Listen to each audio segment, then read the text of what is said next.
মা মরলে মা পাওয়া যায়, বাপ মরলে বাপ পাওয়া যায়, বউ মরলে বউ পাওয়া যায় না।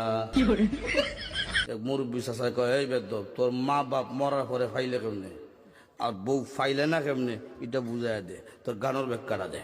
চাচা, আমার বাবা যেদিন মারা গেল, তুই আমার মাথার মধ্যে হাত দিয়া কুসলেন, কান্দিস না রে বাবা, তোর বাবা মরলে তো কি হয়েছে, আমি তো আছি। আরো কিছুদিন পরে আমার মা মারা গেল। মা মারা যাওয়ার পরে এলাকার বৃদ্ধ বৃদ্ধ মহিলা আয়া কইল, কান্দিস না রে, সব একদিন মরতে হইব, কান্দিস না, তোর মা মরলে কি হয়েছে, আমরা তো আছি রে বাবা। আরো কিছুদিন পরে আমার বউ মারা গেল। বউ মারা যাওয়ার পরে এলাকার কোনো বেচাইয়া কইল না, কান্দিস না, আমরা তোর লাগে আছি।